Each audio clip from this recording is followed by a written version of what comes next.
Welcome, this is Najma Minhas and Moeed Pirzada with GBS Dialogue. It's been 24 hours since the Iranians struck Pakistan in two different places in Baluchistan at the Jaish other locations. Initially, a wishy-washy statement came out, which people criticized, but then we've seen some hardening of the Pakistani position. What has happened in the last 18 hours?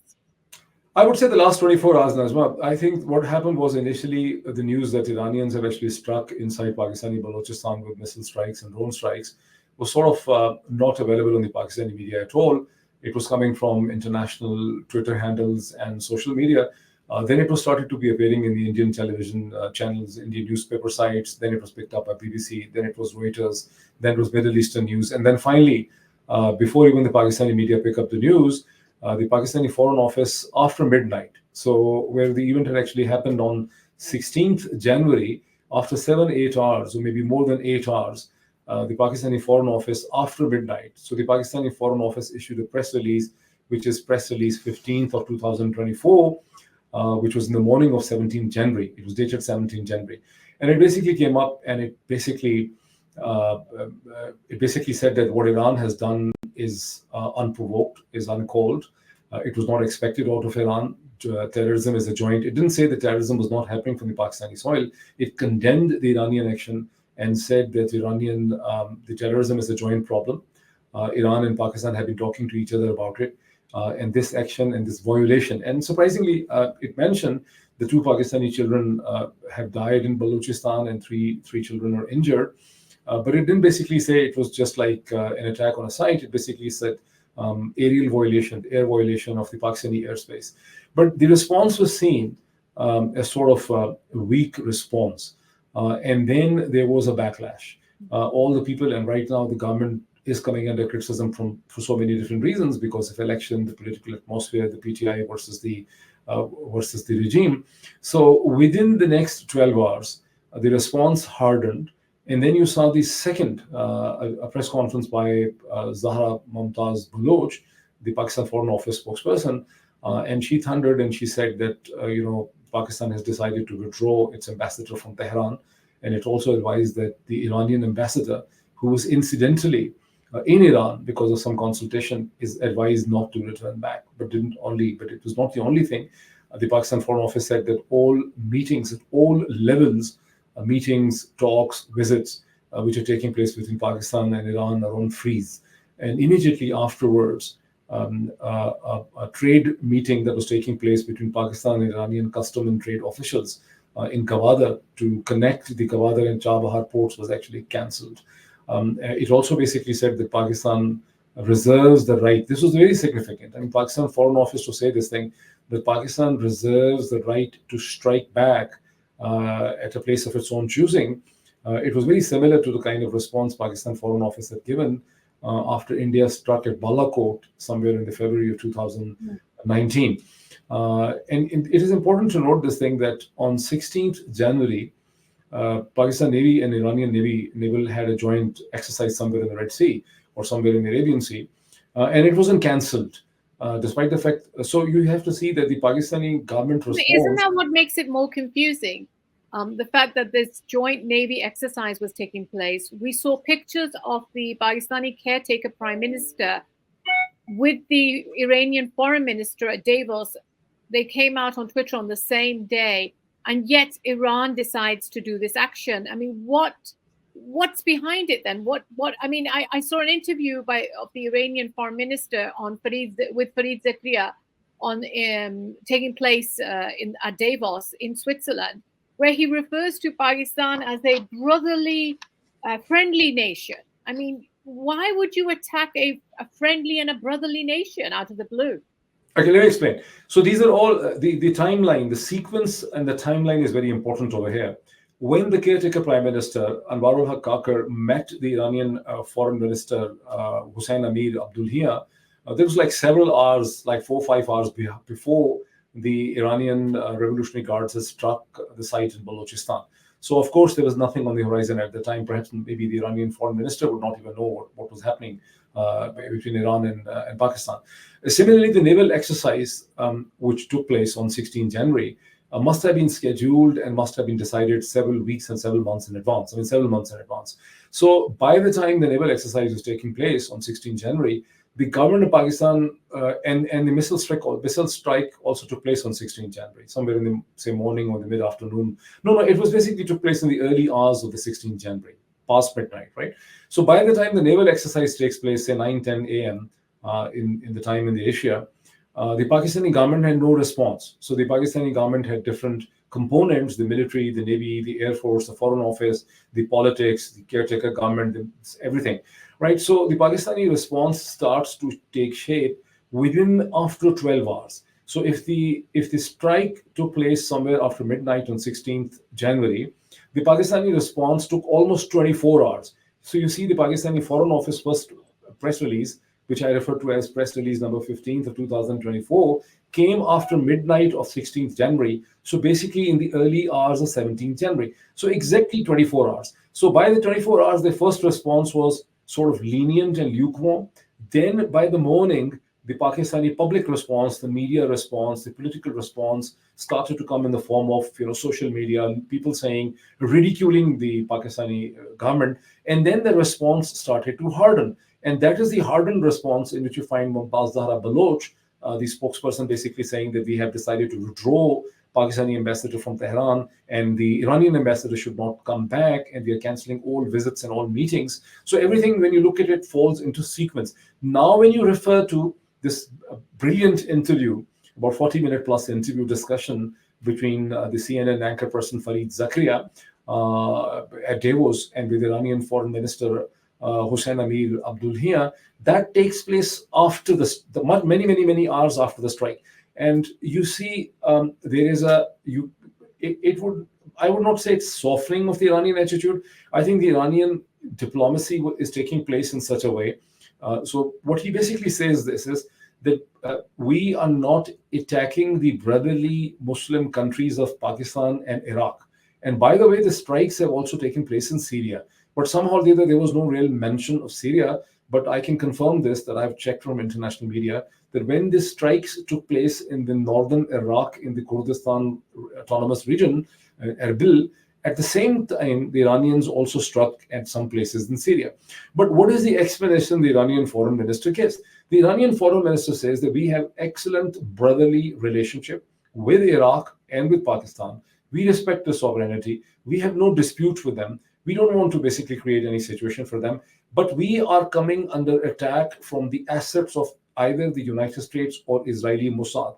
In his interview and all the press statements coming from the Iranian media, they are specifically mentioned the Israeli intelligence agency Mossad in terms of Syria, in terms of Iraq, and they said that we are under attack from Mossad. So he cites an attacking of a Hamas leader in Beirut. He specifically mentions that attacks are not taking place. I mean, he tries to distinguish that if the Israelis are attacking a Hamas leader in Gaza, then it's a different matter. But Israelis attacking a Hamas leader when he's meeting with the Hezbollah in Beirut is a different matter. Similarly, Brigadier General Raza Mousavi's killing, he blames them on Mossad. And then he also, I think, refers to Kerman killing on 3rd of January, when General Qasem Soleimani's anniversary was taking place, and there was, in fact, an attack.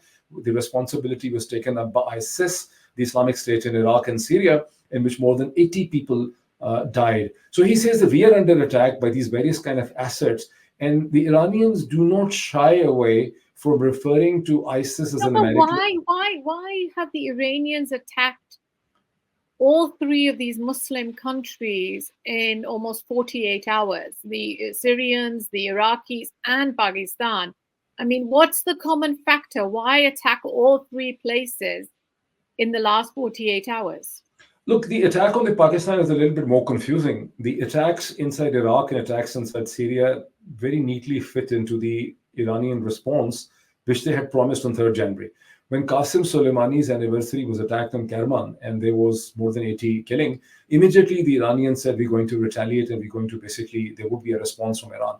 And response had to take place against the ISIS. The response had to take place against the elements. So when they attack Erbil and when they attack Syria, they are very much in the usual traditional pattern that we are attacking these assets. And Right. Iranians mince no words in referring to ISIS as an American and Israeli asset. In rest of the world, you can keep on having in Western world, the American sources always discuss ISIS as an enemy of the whole world of United States. So everybody is against the ISIS. So you don't really understand that who, after all, is sponsoring, financing, and helping the ISIS. It looks like the ISIS is the illegitimate self-born child. But Iranians are very clear that all these Islamist organizations that are attacking the Iranians are actually being financed and sponsored by the Israelis and by the Americans. And by the way, they're holding their fire against Saudi Arabia. Otherwise, there are speculations and there are allegations that all these various kind of groups that were active in Syria. So how does Jaish-e-Adl fit into that description? So Jaish-e-Adl, according to the Iranian foreign minister, and as what has been published in the Iranian's state-affiliated media, that they have been complaining of Jaish-e-Adl's activities from Pakistani Baluchistan for the past several months. So they actually cite that in May 2023, there were attacks on the Iranian officials in Baluchistan, Sistan. They refer Rusk area. And just to clarify, Jaish-e-Adl is a separatist Baloch movement with Sunni leanings. Yes, it's Sunni links. You see, the Pakistani and the Iranian Baluch. So first of all, we have to understand this thing that Baluch are a distinct nation that are sort of truncated and divided between Pakistan and Iranian Baluchistan. So Baluchistan is a large, defined, demarcated territory, which for the past, say, 100 plus years, ever since the Persian Empire. So I think the Baluchistan used to be, I'm not 100% sure as I speak on this, but I have a fairly good idea that all of this region, which is Pakistani Baluchistan, in which is the Iranian Baluchistan, say 100 or 150, 200 years ago, it all used to be part of the Persian Empire. The Persian Empire that was shrinking with the expansion of the British areas, with the war, with attrition and all. But at some point, all of the Baluchistan was part of the Persian Empire. Now, the way things are, a huge part of Baluchistan is in Pakistan, and a large part of Baluchistan is the Sistan Baluchistan in Iran. But whereas the Baluch are aggrieved nation or a sub-nation in Pakistan, they are perhaps even more aggrieved a nation in case of Iran, because Iranian regime in the end is a Shia regime. It is often very strict with the Sunni people, and Baluch are essentially Sunni, right? So and also I've been told, I heard from Pakistani officials that the Baluch in Baluchistan, Sistan, and Iran having a very bad quality of life. The economic situation, the social situation is also very bad. So whereas we hear of the misery of the Pakistani Baluch, who are very upset, but Pakistani Baluch are in important positions of authority. They can become the prime minister, they can become the federal interior ministers, they can have all kind of very lofty positions, which gives them a sense of inclusiveness into the Pakistani system. Whereas when you look at the Iranian Baluchistan, they don't have any kind of high fly inclusiveness. Look, Sarfraz Bukti. It's a Sunni minority. Yeah, let me explain. Sarfraz Bukti, till only a few weeks ago, before he resigned from the federal cabinet of Prime Minister Kakar and joined the Pakistan People's Party. By the way, he was supposed to join PMLN, but perhaps under pressure from the Pakistani establishment, he ended up joining PPP. But Sarfraz Bukti has been a blue-eyed boy of the Pakistani establishment. So like Sarfraz Bukti and the present Prime Minister Marul Kakar have been blue-eyed boys of the Pakistani establishment for the past 10, 15 years. And both of them were part of the caretaker government. So Sarfraz Bukti had the elevated position of being the interior minister of Pakistan, which is the most powerful position. And now he's in a very powerful position there. So the Pakistani Baluch are still visible. The Iranian Baluch do not have that kind of visibility. So there is a shared problem between both sides. Now, this Jaish-e-Adl, which is, of course, now what the Iranian foreign minister says, that Jaish-e-Adl people who we have attacked, and you don't really have to buy his words, because I can further explain to you that where is the bluff and what the Iranians are totally miscommunicating on the issue. But what he says basically at the Davos is that we have attacked not the Pakistani people, we have attacked Iranian people. So he basically refers as Jaish-e-Adl are Iranian people who have taken refuge in the Pakistani side of the Baluchistan. Now the reasons they mention is there were attacks in the Iranian Baluchistan in May 2023. There were loss of life on the Iranian official side. There were again attacks in July 2023. There were again attacks in December 2023. So they said every time We have communicated, we have told, we have shared the details, the location and everything. And we wanted Pakistani authorities to take action against Jaish al-Adl, and they haven't taken action. So we were compelled to take this action under our own national security interest. Why Pakistanis didn't take action? Because traditionally the two countries have always worked together to resolve these issues. Now, the situation is complex. You have to keep in mind that Baluchistan's population might be around 10 million or 12 million as per these statistics which are cited, but Baluchistan's land mass is 43 to 44% Pakistani land mass. And this is a very underdeveloped area. The logistics, the communication, the control of the territory is very sparse, is very limited. And the Pakistani authorities barely manage to control the situation inside large cities like Quetta and Chaman and whatever the large cities are, or they barely cover certain highways and waterways which connect the Iran border and the trade communication between Afghanistan and Quetta, between Iran and Quetta Zahedan. So they don't really have an effective control on the large Baluchistan territory. This could be one of the reasons. So you have to see either it is the Pakistani incompetence or the lack of capacity, or so lack of the capacity, or it is a lack of the will, or it is collusion. The Iranians say this is Pakistan's lack of action. They suspect that Pakistanis are not willing to take an action against Jaish al-Adl because they suspect that Jaish al-Adl have the American support. By the way, it is also important to mention the Jaish al-Adl group, which Iranians basically say is an American proxy, is supported by America, has also been declared a terrorist organization by the Americans. But Iranians don't buy these kind of explanations. They're very clear that all these dissident groups that are attacking their territory or them are being financed by or sponsored by the United States. And they think that Pakistanis are not taking any action because Pakistanis are ignoring, because these are the American assets in Pakistan. This is what the background is. Go ahead. What about the neighbors? I mean, what if we've seen a response from China saying that these are two brotherly nations and they should resolve the issue as soon as possible?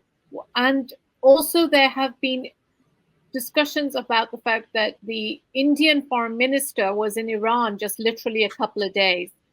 Is there any thoughts on what different roles the two countries are playing or could play? So you have raised a number of questions in one question. You see, look, first of all, look at China, which is a more easy thing to explain. Many Pakistanis have speculated, since Pakistani present regime is very, very unpopular among the Pakistani intelligentsia. So Pakistanis, for the first time in Pakistan's history, there is a regime which is uniformly disliked and by a very large majority of Pakistanis. To the extent that if this kind of situation would have happened, say 3 years ago, 2 years ago, when Imran Khan was the prime minister, or even when Nawaz Sharif was the prime minister, you would find the Pakistani nation, the intelligentsia, the media, the people, the diasporas, all united in condemning Iran. But such is the polarization inside Pakistan at the moment, that a very large number of people do not even know how to react, So they are actually feeling sympathetic for Iran. They think that Iran has a case in attacking it, and they're not very sympathetic to the powers that rule Pakistan from Pindi and Islamabad for the moment. But under this climate, many have wished and speculated that China is perhaps has consented or winked an eye and has told Tehran to fix Pakistan, to create problems for Pakistan, to isolate Pakistan. I think it's very difficult to believe this thing. I think Chinese have a totally different worldview and vision. For them, Pakistan is an important ally country. That is the only country still, despite the fact that the Pakistani regime and the military is trying to distance itself from China and is trying to align itself back with the United States and the West. But still, from Chinese point of view, which is a very patient power, they see Pakistan as the only friendly nation state with a large military capability, bureaucracy on the Western hemisphere, on the Western borders of China. And they also are interested in peaceful situation between Pakistan and Afghanistan. And under no such circumstances, Chinese would want tensions to develop between Pakistan and Iran. They have investments in Iran. They see Iran as a strategic ally. Iran is also being seen as a strategic ally by the Russians. So the Russians, Chinese would not like the situation to be destabilized. However, Iran is such an enemy to United States that United States and Western powers and Saudi Arabia, because despite the fact that Iran and Saudi Arabia have improved their relationship and both are, sort of holding their war of words against each other, yet Saudis and Americans might like some sort of tension to develop between Pakistan and Iran, which is not in Pakistan's interest at all. And Indians will also like. So India has huge investments, strategic dialogue. India has always kept Iran on its side, despite the fact that India opposed in the IAEA, International Atomic Energy Agency, the Iranian nuclear program at least twice. It voted against Iran, but at the same time, it maintains a very effective, robust strategic relationship with Iran. So Indians will like, but would never say it, but would like tensions to grow up between Pakistan and Iran. Saudis and Americans would like it. China is not going to like it because China wants stability for its own economic and strategic region in the area. Yeah. So since you bring up the Indian, in 2019, when India did the Baluch strike, the Pakistanis obviously responded in like. What do you think is going to happen here? Because if Pakistan does not respond in any way, is it giving a message to everyone that anyone can come in? I remember a couple of months ago, the Taliban also said that they might come in and strike Pakistan as well. So do you think there's an element of Pakistan needs to do something just to show its neighboring countries that anyone cannot come in and do what they feel like? It is a delicate situation for Pakistan, but all the three situations, Pakistan versus India, Pakistan versus Afghan Taliban, and Pakistan versus Iran, are different in their dimensions and dynamics. Look at India and Pakistan. They are existential enemies. They consider existential enemies. They have fought three major wars, several battles, several conflicts. The situation has never been normal between them. And just imagine, and then there has been a change of attitude and the behavior in New Delhi with Prime Minister Narendra Modi's government in 2014. Before this, with Congress, with Manmohan and Sonia Gandhi, the overall attitude and behavior towards Pakistan was different. They were not friends, but there was a different kind of norms. For instance, just imagine that in November 2008, when the Mumbai terrorism took place, in which almost 200 people died in the biggest commercial center in India, including the foreigners, the five-star hotels attacked, the train station, Victoria Terminus attacked, and so many other places. Had there been a government or Prime Minister Narendra Modi, they would have probably gone on a full-fledged war against Pakistan. But the Congress government, reacted with robust diplomacy, engaged the whole world against Pakistan, shaped a narrative, forced Pakistan into a protracted, process of legal actions, which is still going on. So their way of actually reacting towards Pakistan was very different. And look at the attitude ever since the Narendra Modi is over there. So the desire to have a sort of a control of the Pakistani airspace, what they call as a strategic reset, just like the Israelis have total air domination over Iraq and Syria and Lebanon, minus Iran, and they can attack at will whenever they want to attack at Hezbollah or in Beirut, inside Syria, in Iraq, they do it. So Indians also have the same sort of dream. And in 2019, which you refer, when the post-Pulwama, the Balakot strike took place, the Indian desire to have hegemony on the Pakistani airspace, to basically have total control on the Pakistani state, was being supported by United States, by Britain, by France, by Australia, and because all these countries basically asked the Prime Minister Imran Khan government not to respond back and to basically take the course of negotiations. But Pakistanis knew fully well that if they didn't respond back, and Imran Khan was very resolute and strong in this, then India will achieve a strategic reset on the Pakistani airspace. And many people believe that Jan Bajwa didn't want to respond. He was afraid, he was conscious, he thought there would be a major conflagration, the conflict was spread. Now, the situation and the dynamics, look at very quickly between Afghan Taliban and Pakistan. The Afghan Taliban have no military capability, traditional capability to have a traditional attack on Pakistan. I mean, their response in Pakistan can actually be supporting some sort of militant groups or terror groups in which Pakistanis believe they're already doing it. Whether it's happening or not is a different matter. So you can rule whatever the Afghan Taliban say totally out. Iran has by and large a friendly nation with Pakistan, despite tensions, despite diplomatic problems. Pakistan to have bad relationship with India, which is not settled, though it looks like they are sort of from 2020 onwards, there is peace on the eastern borders. But for Pakistan to have tensions with Iran, and to have a counter strike against Iran, which Pakistan can do militarily. It's fully capable of doing this, but it is a totally pointless thing to do. And I'm sure, despite all the shrill rhetoric by many in the Pakistani media aligned with the present Pakistani regime, I'm pretty sure and I hope that sanity would prevail, and Pakistan and Iran will settle this through negotiations. And by the way, we forgot to mention this thing that a few hours ago, about 10, 12 hours ago, less than 12 hours ago, the Iranian Foreign Minister Hossein Amir Abdullah called by phone the Pakistani Foreign Minister Jalil Abbas Jalani, who was heading a non-aligned movement delegation in Kampala in Uganda. And he spoke to him and he explained him the Iranian situation. And this is after his interview discussion with Fareed Zakaria in Davos. So he was in Davos from where he made the call.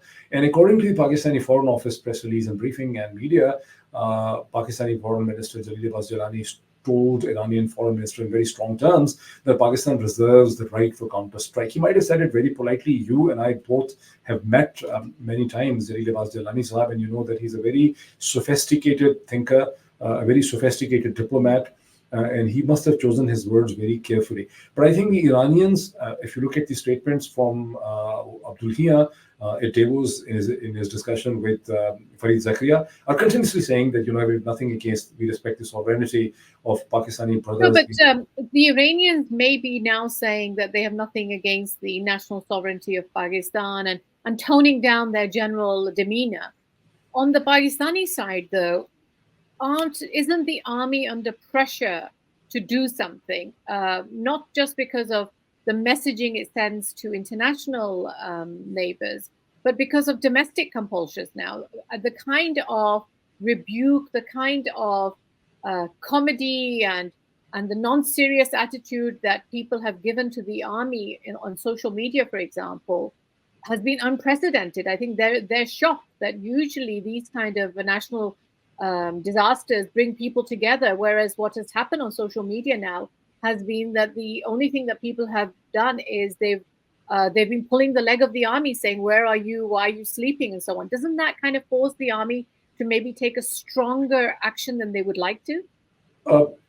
You're right. Definitely, the Pakistani army, the corps commanders had a meeting on this issue several hours ago. We don't know what they have decided, but and they are under pressure to respond. But Iran is not India, and Iran is not the Afghan Taliban government. Pakistani military and Pakistani system will have to think very carefully. The Saudis would like them to respond. The Americans and the West would like them to respond. I mean, people would welcome that in the Western media, but it would be very unwise. It would be very unwise. I think the Pakistani military and the Pakistani system would like to take the diplomatic way. They have the upper hand, moral upper hand. Iranians are defensive. They're continuously explaining their actions. I think the diplomatic engagement is the way forward, because if Pakistanis, first of all, Pakistanis don't really have a narrative. With India and Pakistan, they had a long-standing narrative of animosity, occupied Jammu and Kashmir, and also when India tried to have a reset post Baluch in the Baluch, Pakistanis actually basically wanted to demonstrate that you do not necessarily have the overpowering capacity, and we also have the capacity to strike inside India at will. In case of Iran, it's a different situation. It's a border thing. They have attacked through missiles and drones. Pakistanis, of course, can repeat this thing 100 times.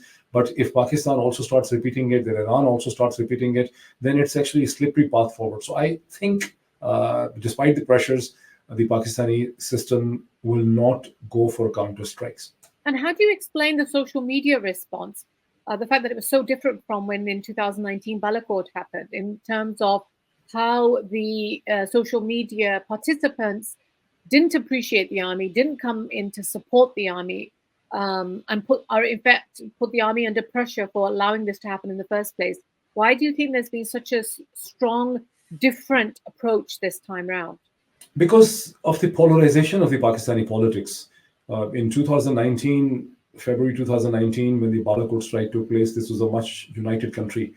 Despite all the political differences that might have been simmering under the surface. So Pakistanis could quickly unite around the military. And by the Pakistan Air Force striking back under a popular prime minister, the whole Pakistan was united. It was almost like a moment of great national unity and jubilation. With Iran, Pakistanis, first of all, the government is very unpopular. I don't remember in my lifetime that any Pakistani regime, even General Ziaul Haq's military regime, which was before this considered to be the most unpopular Pakistani regime between 1977 and 1988, was never so unpopular. It still had some sort of support. This regime is totally ridiculed by the Pakistanis, and not only by the Pakistanis, some of the most intelligent sections of the Pakistani intelligence here. Look at the North American Pakistani community, the Canadian community, the Australian, the New Zealanders, people in Britain, across the United States, Pakistani diasporas sitting in Dubai, Abu Dhabi, and everywhere. So this government, this system is the most unpopular Pakistani system ever. And of course, they don't have the support. And then it is Iranian. The Pakistanis have very positive feelings about Iran. Iranian regime might actually be very corrupt inside, might actually be very tyrannical inside, if you look at it from the lens of the American media.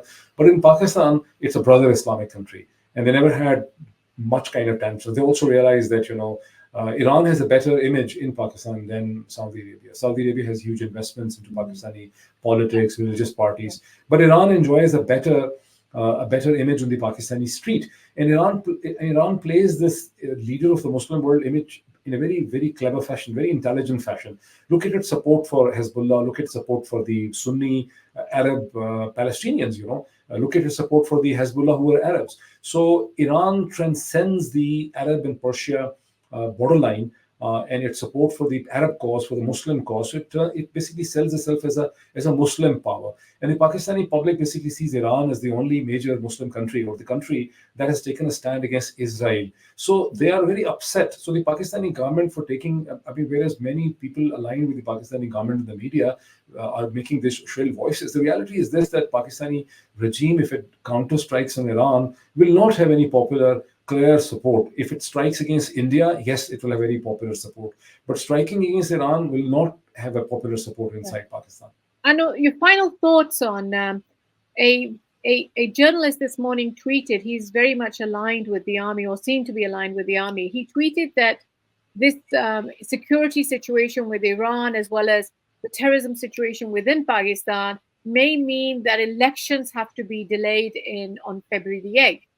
Do you think there's any possibility of that? Everything is possible in Pakistan. I understand that you're referring to prominent Pakistani television anchor person Kamran Khan, who is considered to be always close with the establishment. Now, this is not clear either he is selling this idea to the establishment, or a section of the establishment, or a section of establishment is trying to sell this idea to the public through Kamran Khan's tweets. It's not very clear.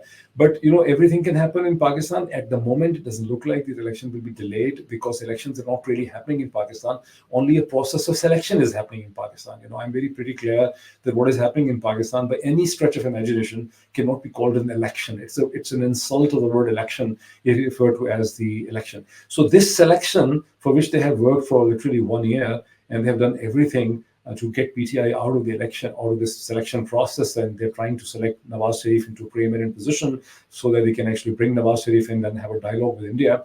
They cannot easily postpone it. Many people think they can postpone it. The reason is this, that, from the field formations, for instance, the deputy collector and assistant commissioners, a certain kind of resonance is emerging to Pindi, which they basically say that they will find it very difficult to give Nawaz Sharif 100 seats, because Nawaz Sharif, his party won 130 seats.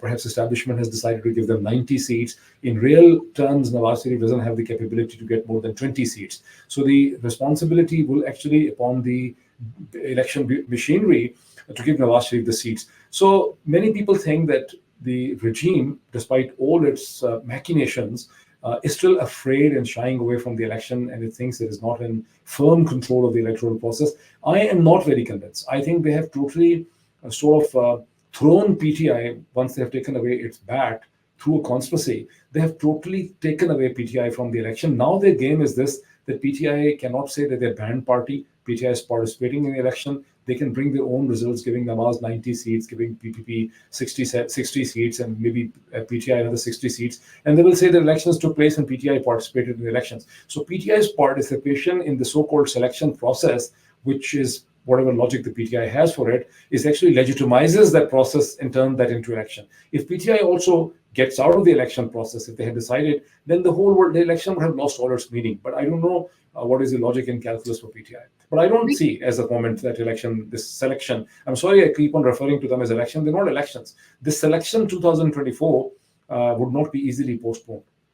Moeed, thank you so much for giving us your time today. Thank you.